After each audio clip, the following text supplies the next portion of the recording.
Hi, Elise Dewsberry here in another part of my How Not to Get Feedback from Elise vlog. I'm in the midst of my little mini series on the work of the scene. I've covered the moment before and delivering a plot through either exposition or action. And now I want to talk a little bit about pointing forward. This goes to the opposite end of the scene from the moment before. It refers to how a scene begins.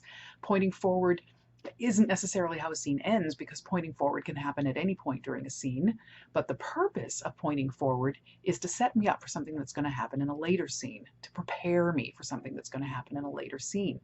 Um, and not to be confused with planting seeds, which I'm going to talk about in my next video, and I'll talk about what the very slight difference is between those two things. But in its simplest terms, pointing forward would be, two people who end a scene by saying, okay, well, let's say you have somebody on the phone and he says, okay, well, I'll see you at the hotel in 15 minutes. And then the next scene opens, or the next time we see that character, they're walking into the hotel to meet the person that they said they were going to meet. Um, or they talk about, oh, the big dance is coming up, can't wait to see it, the big dance. And then at some point, not necessarily the very next scene, but at some point a big dance will happen because the scenes have been pointing forward to that. Those are fairly, overt ways of doing it, but basically pointing forward is an extremely useful structural tool to keep us on track, to keep us understanding where we're headed, what's important, what we're headed towards.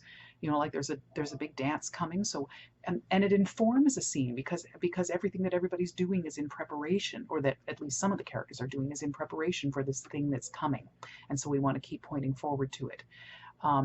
Now, you don't always have to deliver on this thing that you're pointing forward to.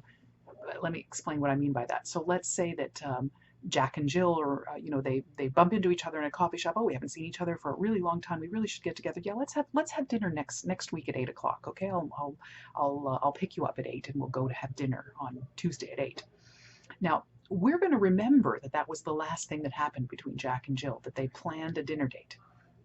So the next time we see them, I think the most important thing to know is that we are going to, as an audience, our memories are going to tell us that's the last time I saw them. So I'm expecting that the next time I see them will be at the dinner date. Now, there is no requirement that says that the next time we see these two people, that it has to be at this dinner date. You don't necessarily have to write this dinner date. You might have reasons why that's not really part of the plot, and you don't want to show that scene for any number of reasons. But for your audience, since the last time we saw these characters, they said they were going to have this dinner date next Tuesday at 8. The next time we see either of those characters, we assume that dinner date is the next thing that's going to happen.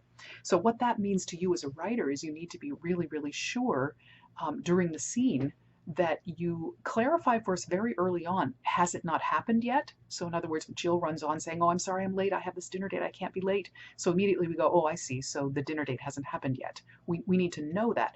Or perhaps the next time we see Jack, he's coming into his apartment and throwing stuff down and on the floor and says, oh, this is the worst date I've ever been on in my life. So that we can think, or that was the worst meal I ever had.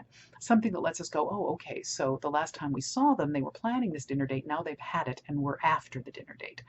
It literally helps us track your timeline.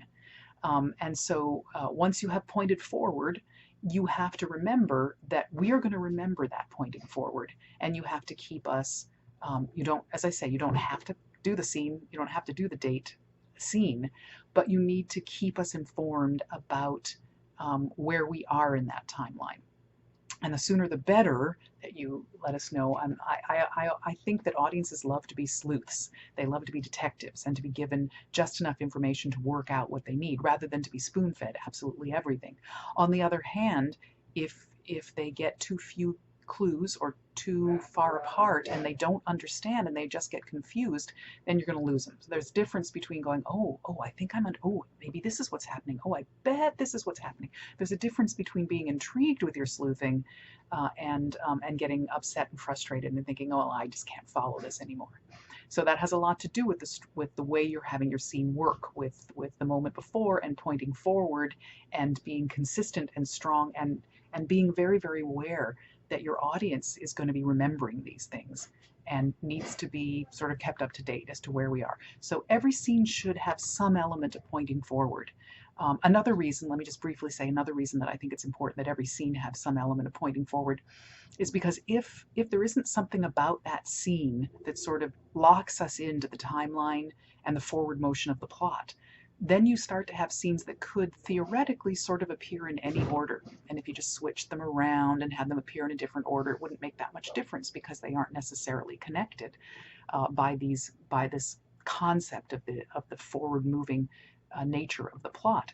And I don't think that's a very good thing. I think if your scenes are sort of interchangeable and you could do scene 345 or scene 435 and it wouldn't make any difference, that's not necessarily a good thing structurally. And so that you always want to be pointing forward in some way that makes each scene need to be where it is, that it wouldn't function properly in any other moment in the show because it is connected to what came before and it's preparing us for what comes next, and therefore it must happen exactly when it's happening. So I think that's something to bear in mind. Always make sure you're pointing forward in some way and keeping track of what you pointed forward to. And that's it for this month, and we'll see you again next month.